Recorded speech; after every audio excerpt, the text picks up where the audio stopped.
Mbappé critique violemment les choix de Deschamps après la défaite contre l'Espagne, la mise au point Paris. Suite à la défaite de l'équipe de France face à l'Espagne, 0-2, en demi-finale de la Coupe du Monde 2026, une rumeur s'est rapidement propagée sur les réseaux sociaux et dans certains médias. Selon cette rumeur, Kylian Mbappé aurait, lors de la conférence de presse d'après-match, critiqué sévèrement l'entraîneur Didier Deschamps et ses choix tactiques, le rendant responsable principal de l'élimination. Certaines versions de la rumeur allaient jusqu'à déformer le nom de l'entraîneur en Michon ou Dichon. Cette information est fausse. Dans ses déclarations réelles après la rencontre, Kylian Mbappé a fait une analyse honnête et lucide de la performance de l'équipe. Il a pointé des lacunes techniques et tactiques, notamment un pressing mal ajusté en 3 contre 2 au milieu, des approximations techniques et le non-respect du plan de jeu, mais il n'a pas attaqué personnellement Didier Deschamps. Au contraire, le capitaine a assumé ses responsabilités en déclarant « Nous n'avons pas fait le match que nous voulions faire, ni tactiquement ni techniquement. Quand vous ne faites pas ce que vous devez faire en demi-finale de Coupe du Monde, vous ne gagnez pas. » Il a également ajouté que la France n'avait tout simplement pas ce qu'il fallait pour aller en finale, et a salué la fidélité de l'Espagne à son propre plan de jeu. Mbappé a donc préféré une analyse collective et mature plutôt qu'une mise en cause directe de son sélectionneur. Source. Déclaration de Mbappé aux médias M6 et Fox Sports les 14 et 15 juillet 2026.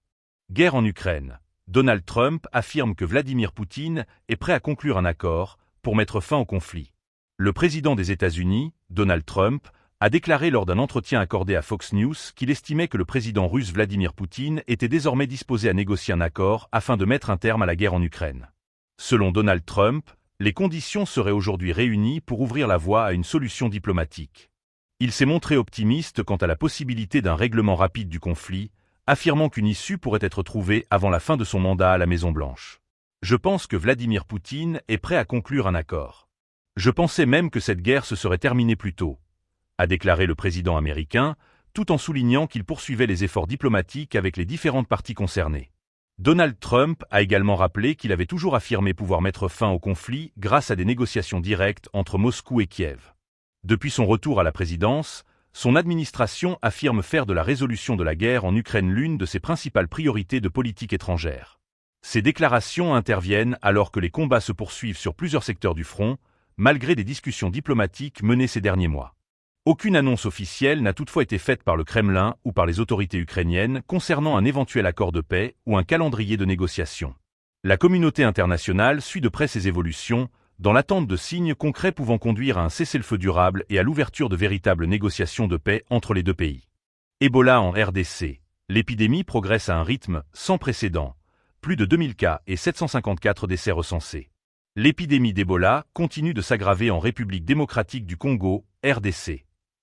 Les autorités sanitaires congolaises ont annoncé ce mercredi 15 juillet que plus de 2000 cas confirmés, dont 754 décès, ont été enregistrés dans 5 provinces du pays depuis le début de l'épidémie.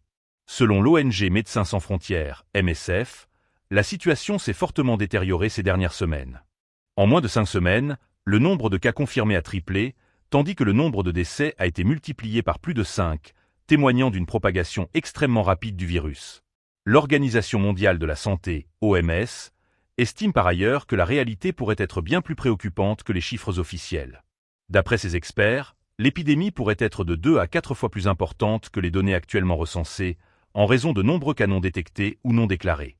Le virus responsable de cette flambée est le variant Bundibugyo, une souche d'Ebola pour laquelle aucun vaccin homologué ni traitement spécifique n'existe actuellement. Face à cette situation, l'OMS a annoncé le lancement du premier essai clinique destiné à évaluer l'efficacité d'un traitement antiviral contre ce variant. MSF alerte également sur une propagation sans précédent, soulignant que le virus atteint désormais de nouvelles zones du pays. L'organisation humanitaire appelle à un renforcement urgent des moyens médicaux, craignant que le système de santé congolais ne soit rapidement dépassé. Autre sujet d'inquiétude. Selon le directeur des opérations d'urgence de l'OMS, près de 80% des nouveaux cas détectés ne sont liés à aucun contact connu. Ces infections proviennent de chaînes de transmission inconnues, ce qui complique considérablement le travail des équipes chargées d'identifier les malades, de retracer les contacts et de contenir la propagation du virus. Les autorités congolaises, l'OMS et plusieurs organisations humanitaires poursuivent leurs efforts pour renforcer la surveillance épidémiologique, améliorer la prise en charge des patients et limiter la progression de cette épidémie, qui est désormais considérée comme l'une des plus graves jamais enregistrées dans le pays depuis celle de 2018 à 2020.